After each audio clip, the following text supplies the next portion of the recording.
ঢাকা বিশ্ববিদ্যালয় কেন্দ্রীয় ছাত্র সংসদ ডাকসু থেকে পদত্যাগের ঘোষণা দিয়েছেন সময়ের আলোচিত ছাত্রনেতা সর্বমিত্র চাকমা। একই সঙ্গে ঢাকা বিশ্ববিদ্যালয়ের মাঠে ঘটে যাওয়া কান ধরে উঠবসের ঘটনায় তিনি দুঃখ প্রকাশ করেছেন।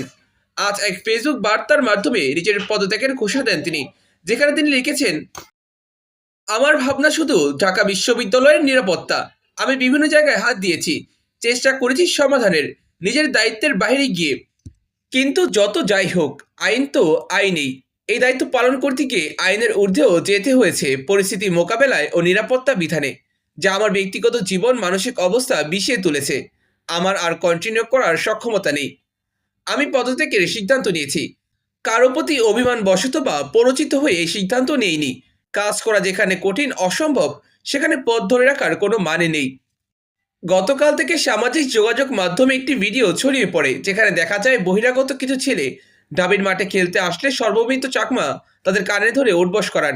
এই বিষয়ে তিনি বলেছেন, ঢাকা বিশ্ববিদ্যালয়ের শারীরিক শিক্ষা কেন্দ্রের মাঠটি শুধু বিশ্ববিদ্যালয়ের শিক্ষার্থীদের জন্য।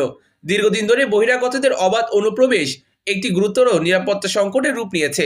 বহিরাগত ব্যক্তিদের দ্বারা প্রায় নারী শিক্ষার্থীদের হেনস্থার ঘটনা ঘটে। মোবাইল ফোন, মানিব্যাগ ও সাইকেল চুরির মতো নিক্কারজনক ঘটনা ঘটে। এই সকল বিষয় শুধু শিক্ষার্থীদের ব্যক্তিগত নিরাপত্তাকেই হুমকির মুখে ফেলছে না, বরং একটি শিক্ষা প্রতিষ্ঠানের মর্যাদা ও নিরাপদ পরিবেশকেও প্রশ্নবিদ্ধ করছে। বহিরাগতদের একাধিকবার এই কাজ করতে নিষেধ করা হয়েছে। তারা নিয়মিতভাবে ঢাকা মেডিকেল কলেজের বিপরীত পাশের দেওয়াল টপকে প্রবেশ করে। তাদের নিষেধ করতে গেলে তারা উল্টো স্টাফদের লক্ষ্য করে ঢিল ছুঁড়ে পালিয়ে যায়, যা একটি চরম নিরাপত্তা ঝুঁকির ইঙ্গিত বহন করে। এমন বাস্তবতায় শিক্ষার্থীদের বারবার অভিযোগ জানালেও কার্যকর কোনো সমাধান না আসায় ক্ষোভ ও আতঙ্ক ক্রমেই বাড়তে থাকে। এই প্রশাসনিক ব্যর্থতা ও নিরাপত্তাহীনতার মধ্যে পরিস্থিতি সামাল দিতে গিয়ে আমি বহিরাগতদের প্রবেশ শেখানোর উদ্দেশ্যে তাদের কান ধরে উঠবস করাতে বাধ্য হই। এটি কোনোভাবেই আমার প্রত্যাশিত বা কাম্য আচরণ ছিল না। আমি স্বীকার করছি, এভাবে কাউকে শাস্তি দেওয়া আমার উচিত হয়নি, এবং এই ঘটনার জন্য আমি নিঃশর্তভাবে ক্ষমা প্রার্থনা করছি।